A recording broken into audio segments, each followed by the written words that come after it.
दोस्तों, सीरियल कुमकुम भाग्य में इस बार कहानी ने ऐसा मोड़ लिया है जिसे देखकर दर्शकों के होश उड़ जाएंगे।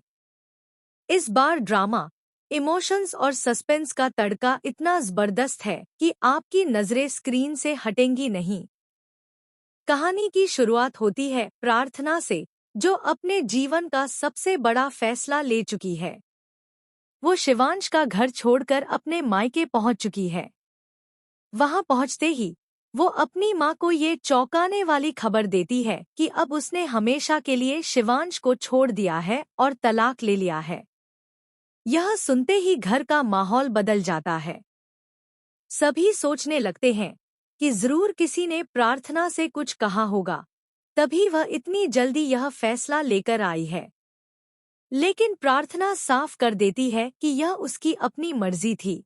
किसी के दबाव में उसने यह कदम नहीं उठाया। ये सुनकर उसकी मां का गुस्सा 7वें आसमान पर पहुंच जाता है। वो बिना देर किए कह देती है, निकल जा इस घर से, यहाँ तेरे लिए कोई जगह नहीं है। प्रार्थना की बहन उसकी तरफदारी करने की कोशिश करती है और पूछती है, दी, आपने ऐसा क्यों किया?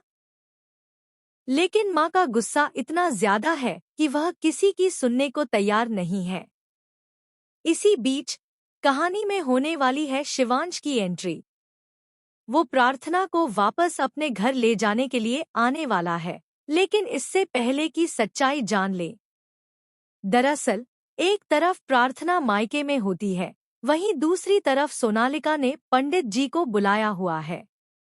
पंडित जी बताते हैं कि शिवांश की जान बचने का कारण सिर्फ और सिर्फ प्रार्थना का भाग्य है।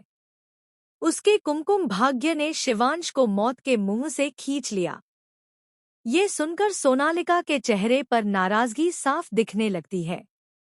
फिर सोनालिका कहती है, पंडित जी, 1 महीने के अंदर मेरा और शिवांश का विवाह मुहूर्त देख दीजिए। लेकिन पंडित जी साफ मना कर देते हैं, ऐसा संभव नहीं है। अगर आपने जबरदस्ती शादी की कोशिश की तो शिवांश की जान पर गंभीर खतरा मंडराएगा। ये सुनकर सोनालिका आपा खो देती है और पंडित जी पर चिल्लाने लगती है, मुझे तो लगता है प्रार्थना ने आपको पैसे दिए होंगे, तभी आप ये सब बोल रहे हैं।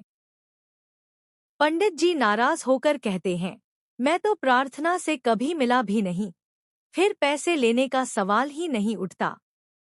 उधर प्रार्थना अपने बैग में सामान पैक करके घर छोड़ने की तैयारी करती है।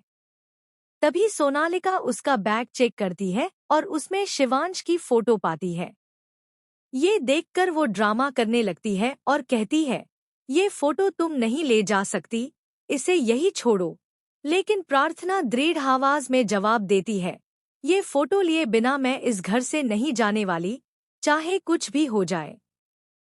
बुआ मां, जो ये सब देख रही होती हैं, सोनालिका से कहती है, फोटो ले जाने दो, वरना ये जाएगी नहीं। सोनालिका मजबूर होकर फोटो दे देती है और प्रार्थना वहां से चली जाती है। घर पहुंचकर प्रार्थना अपनी मां को पूरी बात बताती है, लेकिन मां और ज्यादा नाराज हो जाती है और उसे घर से निकाल देती है। तभी शिवांश वहां आता है और प्रार्थना को इस हालत में देखकर हैरान रह जाता है। वो बिना एक पल गवाए उसे अपने साथ वापस ले जाने का फैसला कर लेता है। शिवांश के साथ प्रार्थना का लौटना घर के सभी सदस्यों के लिए एक बड़ा झटका होता है। बुआ मां को जैसे ही पता चलता है, वो चौंक जाती हैं। लेकिन सबसे बड़ा सदमा सोनालिका को लगता है, जिसकी सारी प्लानिंग पर पानी फिर जाता है। अब कहानी और भी दिलचस्प मोड़ ले रही है, क्योंकि शिवांश और प्रार्थना को